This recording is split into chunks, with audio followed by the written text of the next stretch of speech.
Percaya Allah yang kekal, yang oleh sabda kita kenal.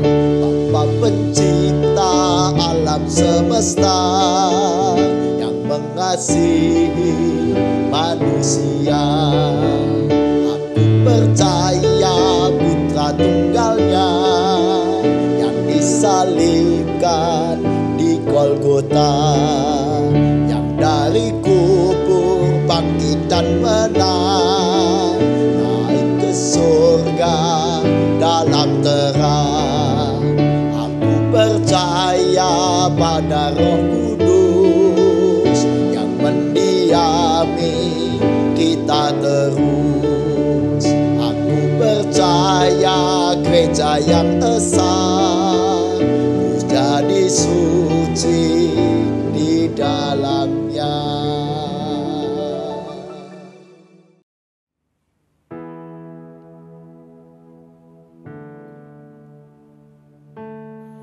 Shalom saudara terkasih, bersyukur kepada Tuhan bahwa kita boleh berjumpa lagi dalam ibadah Innovative Generation di saat ini. Mari sama-sama kita siapkan hati kita memulai ibadah ini dengan mengakui bahwa pertolongan kita adalah di dalam nama Tuhan yang menjadikan langit dan bumi.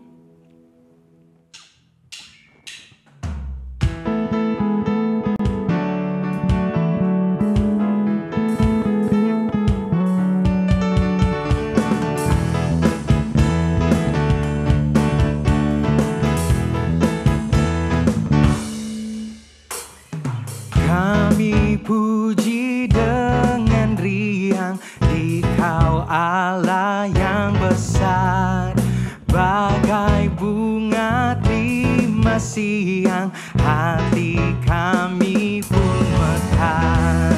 Kabut dosa dan derita, kebimbangan tak lenyap.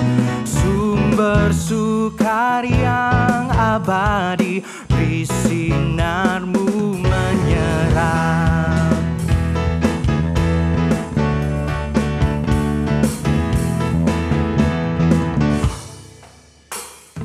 Kau memberi, kau mengampuni, kau limpahkan rahmatmu.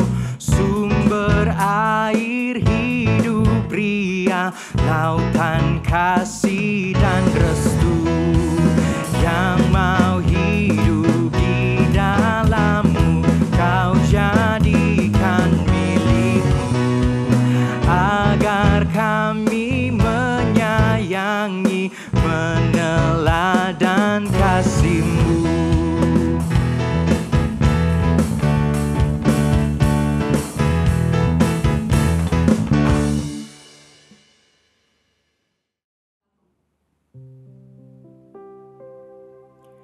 Ku berserah, ku berserah, Tuhan pegang seluruh hidupku. Ku berserah, ku berserah, ku tahu Tuhan baik bagiku. Di tengah badai dunia yang menderu, kami mengaku sungguh Tuhan, seringkali kami terhanyut dan kami bimbang karena dosa-dosa kami dan kelemahan kami. Kami mohon ampun Tuhan, biarlah pengampunan-Mu dan kasih-Mu tercurah atas kami. Kau berjalan di lautan, mata air di padang gurun, tiada yang sukar di matamu. Ku serahkan hidupku padamu. Ku berserah, ku berserah. Tuhan pegang seluruh hidupku. Ku berserah, ku berserah. Ku tahu Tuhan baik bagiku. Ku berserah, ku berserah. Tuhan pegang seluruh hidupku. Ku berserah, ku berserah. Ku tahu Tuhan baik bagiku. Ku tahu Tuhan baik bagiku. Ku tahu Tuhan baik bagiku.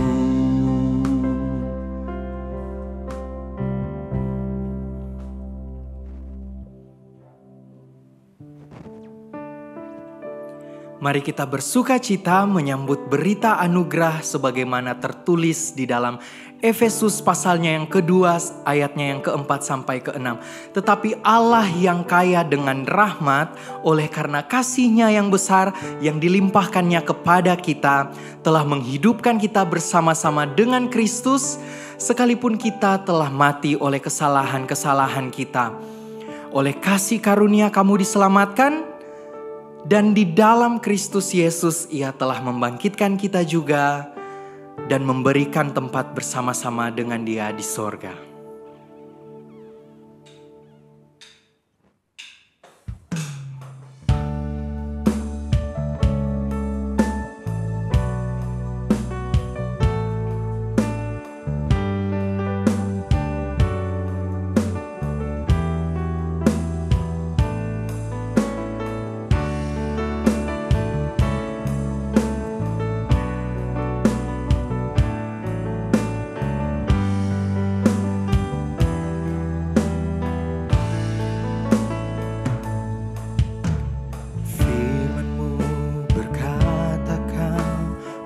Sertaku,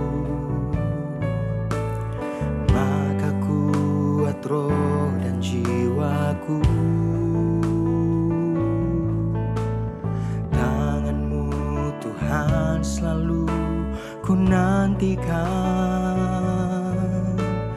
Di setiap langkahku percaya dengan sayap-Mu akan terbang tinggi di tengah badai hidup. Ku tak menyerah, Kau kekuatan dan perlindungan bagiku. Pertolonganku di tempat maha tinggi, ku mengangkat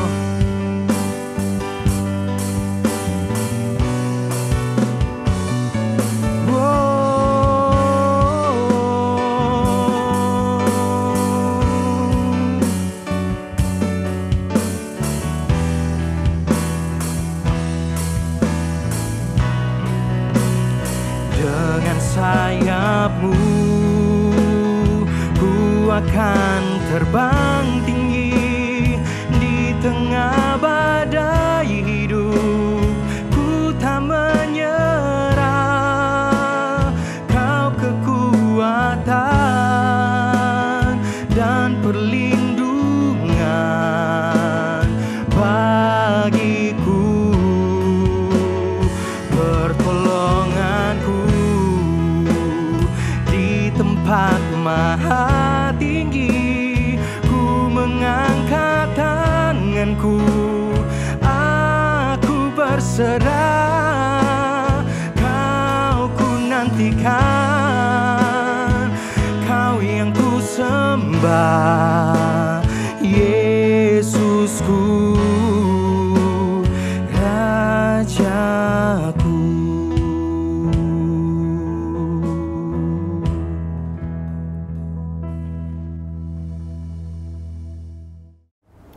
Shalom Ibu Bapak yang terkasih, sebelum kita bersama-sama mendengar dan juga merenungkan firman Tuhan, mari kita bersatu dalam doa.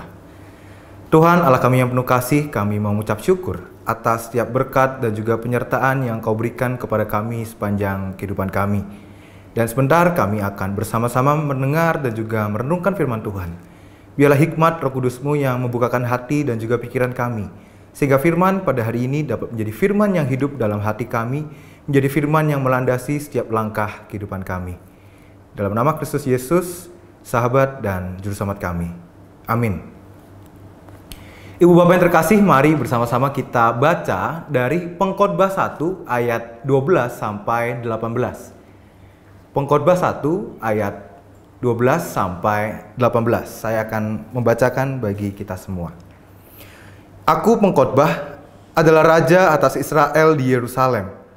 Aku membulatkan hatiku untuk memeriksa dan menyelidiki dengan hikmat segala yang terjadi di bawah langit. Itu pekerjaan yang menyusahkan yang diberikan Allah kepada anak-anak manusia untuk melelahkan diri. Aku telah melihat segala perbuatan yang dilakukan orang di bawah matahari. Tetapi lihatlah, segala sesuatu adalah kesia-siaan dan usaha menjaring angin. Yang bongkok tak dapat diluruskan, dan yang tidak ada tak dapat dihitung. Aku berkata dalam hati, lihatlah, aku telah memperbesar dan menambah hikmat, lebih daripada semua orang yang memerintah atas Yerusalem sebelum aku. Dan hatiku telah memperoleh banyak hikmat dan pengetahuan. Aku telah membulatkan hatiku untuk memahami hikmat dan pengetahuan, kebodohan dan kebebalan. Tetapi aku menyadari bahwa hal ini pun adalah usaha menjaring angin. Karena di dalam banyak hikmat, ada banyak usaha, susah hati, dan siapa memperbanyak pengetahuan, memperbanyak kesedihan. Ibu Bapak yang terkasih, salah satu hal yang melekat dalam kehidupan kita manusia adalah seni. Setiap hari pasti kita berjumpa dengan seni. Yang paling umum adalah seni musik, lagu. Kita mendengarkan lagu di HP melalui YouTube, Spotify, ataupun aplikasi lainnya. Atau mungkin ketika kita nongkrong di kafe atau di tempat makan, pasti kita disaji dengan iringan-iringan lagu. Entah itu berupa MP3 ataupun juga live music. Atau juga ada beberapa orang yang menyukai gambar. Ada orang yang suka melukis, menggambar, mewarnai. Ataupun juga kita yang menjadi penikmatnya. Kita bisa lihat seni-seni lukis di sosial media kita, ataupun ikut dalam pameran-pameran. Ataupun juga ketika kita nonton video melalui aplikasi-aplikasi di internet, kita bisa melihat seni film di situ. Atau bahkan dalam aktivitas kita sehari-hari ketika kita ngobrol dan juga berbincang dengan orang lain, di sana ada seni berbicara, di mana kita memiliki keterampilan dalam menyesuaikan gaya bahasa kita bergantung dari partner bicara kita. Itulah seni. Sesuatu hal yang sangat melekat dalam kehidupan kita manusia. Namun sebenarnya apa itu seni? Apakah seni sekadar dari sebuah karya yang diciptakan? Jauh daripada itu, seni adalah sebuah pengupayaan dari manusia untuk mencari kebenaran berdasarkan ide-ide yang dibayangkan. Maksudnya gini, semisal ketika kita berusaha untuk mencari makna soal cinta, Kita membayangkan mengenai idea soal cinta. Seperti kita bisa membuat deskripsi bahwa cinta itu berarti saling memahami. Cinta itu saling merendahkan hati. Atau cinta itu membebaskan. Ataupun idea-idea lainnya atau penggambaran-penggambaran lainnya soal makna dari cinta. Kemudian dari idea ini bisa tersalurkan dalam sebuah karya seni seperti lagu, puisi, ataupun ketika kita mengucapkan kata-kata yang romantis kepada partner bicara kita atau kepada orang yang kita kasihi. Atau bahkan ketika kita mencari makna soal ketuhanan. Kita berusaha menghayati iman kita akan Tuhan. Kita pun membayangkan tentang idea-idea soal Tuhan berdasarkan pengalaman kita. Ada orang yang bilang bahwa Tuhan itu penuh kasih.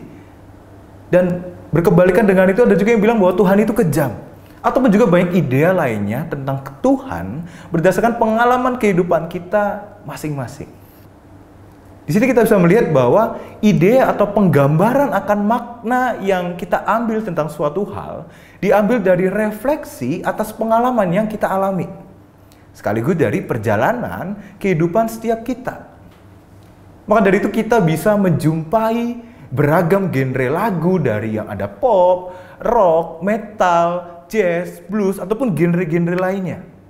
Ataupun kita juga bisa menjumpai beragam genre film. Ada action, horror, thriller, romance, ataupun juga genre lainnya. Dari contoh genre lagu dan juga genre film ini, kita bisa melihat bahwa ternyata pengalaman setiap manusia itu otentik, unik, dan berbeda satu dengan yang lainnya. Dan dari pengalaman yang otentik inilah, mereka menemukan gambaran akan idea tentang kebenaran yang bervariasi. Meskipun kita menyadari bahwa dari variasi ini juga tetap ada ketersinggungan satu sama lain, saling berkaitan antar idea ini, antar penggambaran makna ini. Ada yang mirip, namun tetap dalam prosesnya memiliki gaya ataupun sudut pandang yang berbeda ketika melihat satu fenomena yang tertuang dalam karya-karya yang diciptakan. Kita bisa melihat bahwa seni itu berbicara soal kedalaman akan setiap fenomena dan pengalaman yang kita hidupi selama ini. Seni nggak cuma puas terhadap apa yang nampak di permukaan, nggak puas kalau cuma lihat kerak telurnya aja. Seni berusaha untuk melihat dan menggali kedalaman dari setiap peristiwa yang terjadi. Baik yang kita alami ataupun yang kita lihat di sekitar kita. Seperti kalau dalam bidang psikologi kita sering diajak untuk mengenali diri kita. Dan definisi dari pengenalan diri adalah soal penggalian akan diri kita sendiri. Kita diajak untuk bisa menganalisa asal muasal dari perilaku dan juga sifat dan kepribadian kita.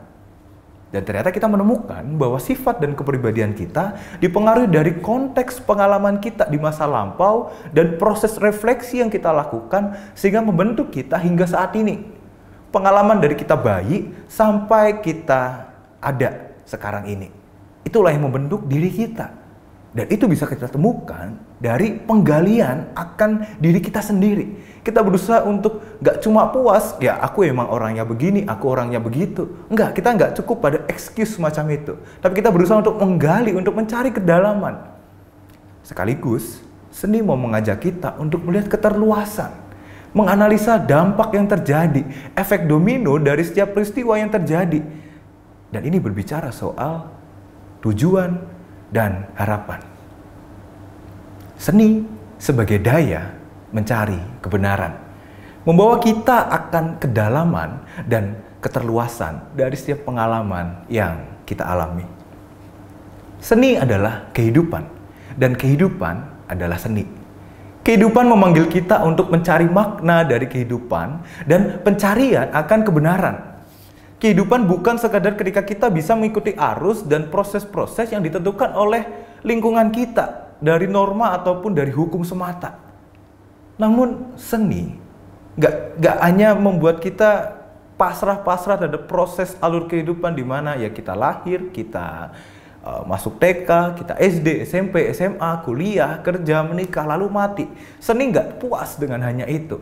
Seni dalam kehidupan mengajak kita untuk melahirkan ide soal apa sih makna dari kehidupan.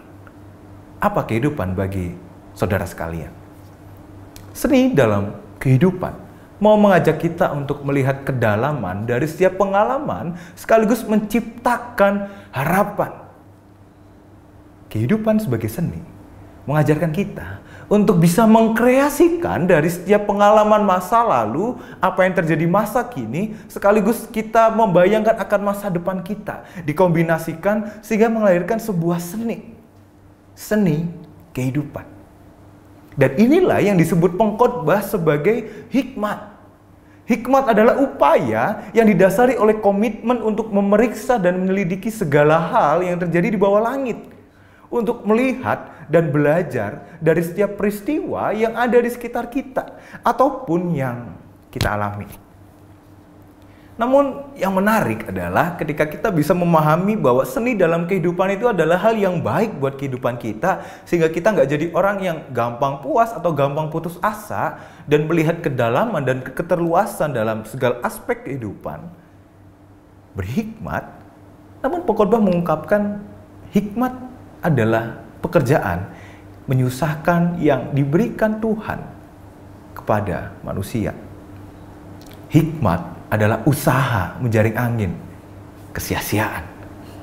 Mengapa pengkhotbah mengungkapkan bahwa hikmat adalah kesia-siaan? Namun di sisi lain ia tetap mengungkapkan bahwa ia mau membulatkan hati untuk tetap berhikmat dalam kehidupan.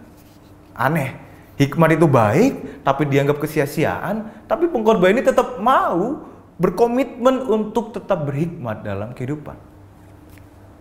Mengapa? Kita bisa melihat bahwa berhikmat sebagai upaya kita mencari makna dari setiap peristiwa yang kita alami bukanlah upaya yang mudah. Gak segampang membalikkan telapak tangan atau segampang bagaimana kita membayangkannya seperti yang diungkapkan oleh para motivator-motivator. Kita membayangkan seperti seorang penambang yang ingin menggali untuk mencari emas. Dan ketika ia menggali dan menemukan sebuah batu, ia yakin bahwa batu itu memiliki kandungan emas. Tapi ketika ia mengambilnya, kemudian diproses demikian rupa, ternyata batu itu hanya batu biasa. Dan dalam proses penggalian selanjutnya pun, belum tentu ia bisa mendapatkan batu yang memang sungguh-sungguh memiliki kandungan emas. Perlu ada upaya dan terkadang butuh effort yang besar.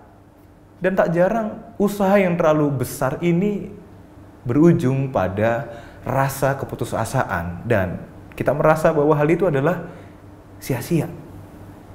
Seperti halnya ketika kita berusaha untuk berhikmat, untuk mencari kebenaran. Kita menduga bahwa apa yang kita yakini saat ini, soal kebenaran iman yang kita yakini saat ini, adalah kebenaran yang sesungguhnya. Namun seiring berjalannya waktu, kita melihat dan menemukan adanya kekeliruan dari apa yang kita yakini. Maka orang berhikmat akan belajar dan berubah. Harapannya seperti itu. Namun, bukankah dalam pengalaman kita sendiri itu bukanlah hal yang mudah? Kita mengubah apa yang sudah kita yakini selama ini, meskipun kita tahu bahwa itu ada hal yang keliru. Kita bisa menolak dan untuk mengakui bahwa apa yang kita anggap kebenaran selama ini adalah hal yang keliru. Karena gengsi, takut dianggap gak konsisten, atau takut dianggap nelan ludah sendiri. Atau ketika kita mencoba belajar dan memahami, menemukan kembali apa yang kita yakini ini keliru, lalu kita menemukan hal yang baru, kita yakin benar. Namun toh pada akhirnya bisa juga yang kita yakini selanjutnya pun juga adalah hal yang keliru. Pada akhirnya itu menjadi sebuah hal yang nampak seperti kesia-siaan. Kita menganggap berhikmat seperti usaha menjaring angin. Dan kita merasa tidak akan pernah mampu untuk menemukan kebenaran sejati, kebenaran Tuhan yang dapat kita yakini. Seperti halnya seorang penambang tadi yang mencoba untuk berusaha menemukan emas. Ia harus menjadi orang yang tak kenal lelah untuk mencari batu yang memang memiliki kandungan emas melalui beragam pengalaman, kegagalan yang ia alami. Maka dari hal penambang ini kita bisa melihat bahwa sama halnya ketika kita berusaha untuk mencari kebenaran Tuhan. Terkadang kita bisa langsung menjumpainya secara mudah. ada di depan mata kita beruntung bisa mengetahui itu. Namun kadang pula itu melalui proses panjang yang terkadang kita menemukan lebih banyak pergumulan dibandingkan hal-hal yang baik di sana, daripada hal-hal yang membahagiakan kita. Maka dari itu, berhikmat tidak berbicara soal hal-hal positif yang bisa kita ungkapkan, atau kita bisa memotivasi orang lain, memotivasi diri sendiri, atau kita nampak bijaksana dalam menyikapi konflik-konflik. Enggak. Berhikmat berbicara soal komitmen dalam berkonsisten, sekaligus berefleksi terus-menerus dari setiap pengalaman yang kita alami. Berhikmat adalah komitmen, dan komitmen berbicara soal konsistensi kita untuk terus mencoba, belajar. Jika gagal, ya kita mencoba lagi dan belajar lagi. Seperti yang pengkhotbah ungkapkan, dia tetap mau membulatkan hati untuk tetap berhikmat. Dan dari berhikmat itu, ia bisa menemukan pengetahuan di sana. Dan ketika kita berhikmat dan kita menemukan pengetahuan, pengkhotbah mengungkapkan bahwa di sana jugalah ada kebodohan dan kebebalan. Dan meskipun di dalam hikmat ada susah hati, kita bisa menemukan pengetahuan yang luar biasa luas.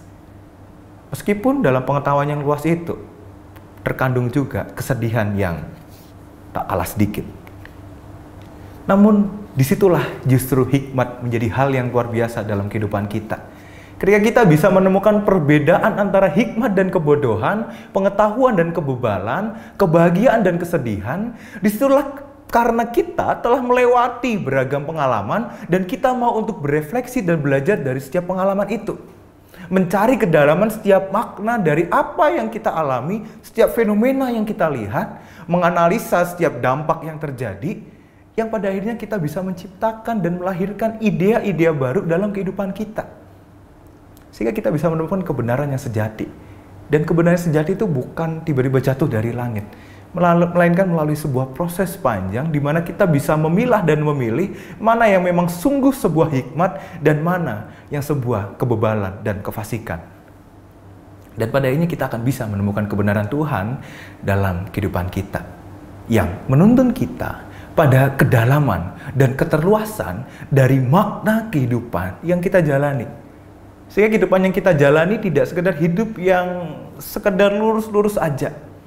Namun kita mau belajar untuk melihat dan memaknai setiap titik-titik proses kehidupan yang kita jalani, setiap perjalanan dalam labirin kehidupan yang kita jalani sebagai sebuah karya kasih Tuhan dalam kehidupan kita. Dan bahkan dalam hal yang kita anggap menyesakkan hati, menyusahkan hati, kita tetap menemukan cinta kasih Tuhan di situ. Karena dalam ketidaksempurnaan kehidupan pun ada Tuhan bersama dengan kita. Berhikmat adalah seni kehidupan.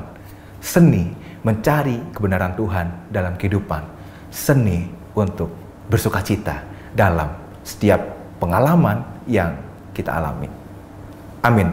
Tuhan mencintai kita semua. Bapak, Ibu, dan Saudara yang terkasih, mari kita berdoa. Bapa kami yang bertahta di kerajaan surga, puji syukur ya Tuhan karena pada ibadah pada hari ini kami dapat bersekutu dengan saudara-saudara kami dimanapun berada. Kami pada saat ini berdoa untuk pemerintah dan negara kami. Kiranya Tuhan berkati pemerintah dan negara kami dengan segala permasalahan yang ada, baik sosial, ekonomi maupun budaya.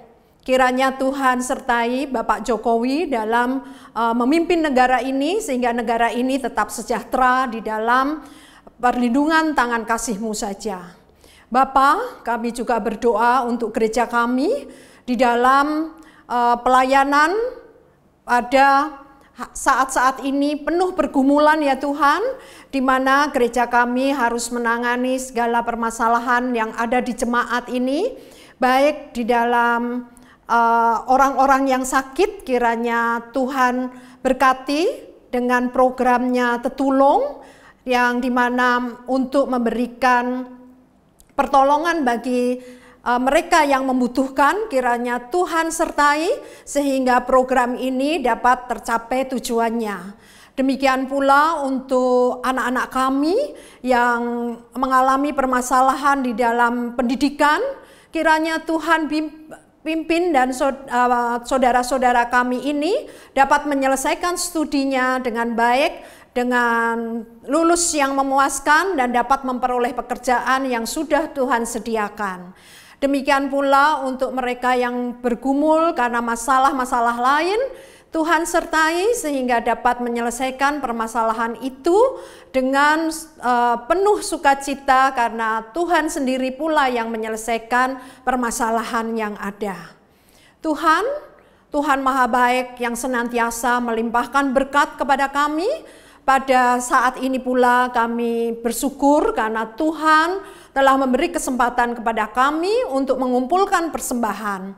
Kiranya persembahan ini Tuhan berkati sehingga layak di hadapan Tuhan dan dapat berguna bagi pelayanan gereja kami. Tuhan berkati pula yang mengelola persembahan ini, berikan hikmat dan kebijakan sehingga persembahan ini tepat guna bagi kebutuhan gereja GKI Gejayan ini. Doa ini kami panjatkan dalam nama Putramu yang tunggal, Tuhan kami Yesus Kristus. Amin. Mari bersama kita persembahkan hidup kita bagi Tuhan dengan mengingat Roma pasalnya yang ke-11 ayatnya yang ke-36. Sebab segala sesuatu adalah dari Dia dan oleh Dia dan kepada Dia. Bagi Dialah kemuliaan sampai selama-lamanya.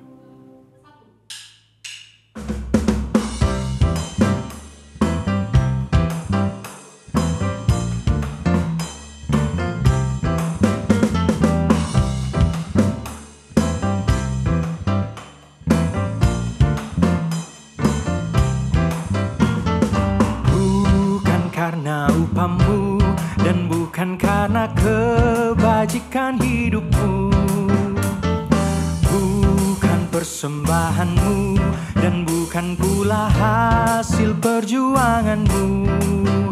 Allah mengampuni kesalahan umatnya oleh karena kemurahannya, melalui pengorbanan putra tunggalnya ditebusnya dosa manusia. Bersyukur, hai bersyukur, kemurahannya pujilah. Bersyukur, hai bersyukur, selamanya.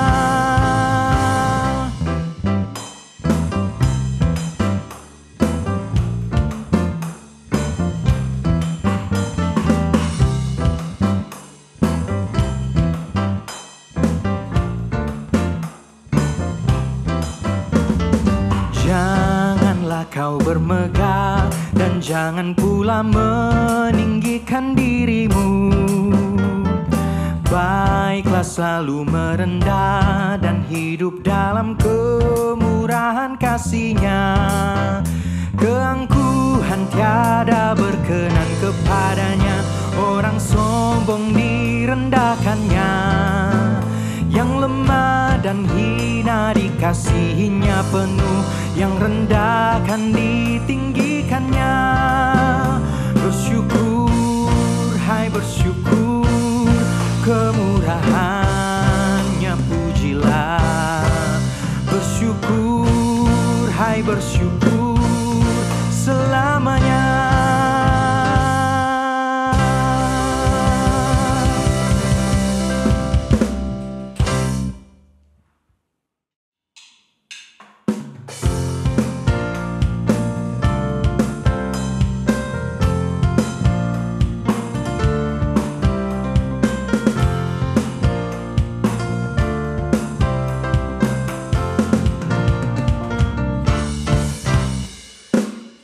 Kecaplah dan lihatlah betapa baiknya Tuhan itu. Rasakan dan nikmati kasih setia Tuhan. Kecaplah dan lihatlah betapa baiknya Tuhan itu. Rasakan dan nikmati kasih setia Tuhan. Syukur bagimu Tuhan, segala hormat bagimu Tuhan. Allah yang mengasihiku, Allah yang memeliharaku.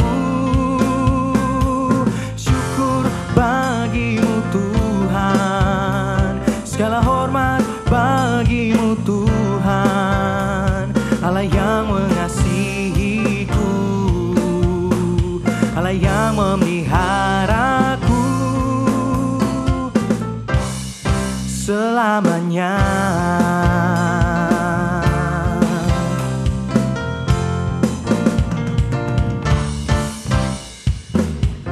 Kecaplah dan lihatlah betapa baiknya Tuhan itu. Rasakan dan nikmati kasih setia Tuhan. Kecaplah dan lihatlah betapa baiknya Tuhan itu. Rasakan dan nikmati kasih setia Tuhan. Syukur bagimu Tuhan, segala hormat bagimu Tuhan. Allah yang mengasihiku, Allah yang memeliharaku.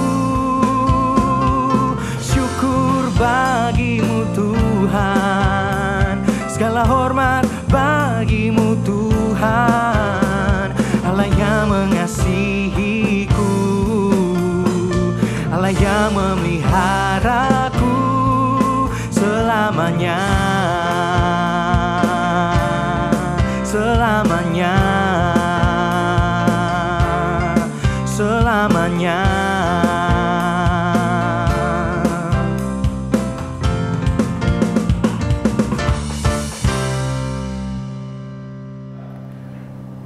Terimalah berkat dari Tuhan. Tuhan memberkati kita dan melindungi kita. Tuhan menyinari kita dengan wajah-Nya dan memberi kita kasih karunia. Tuhan menghadapkan wajah-Nya kepada kita dan memberi kita damai sejahtera. Amin.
Saudaraku, selamat melanjutkan kehidupan di pekan yang baru. Tuhan Yesus memberkati.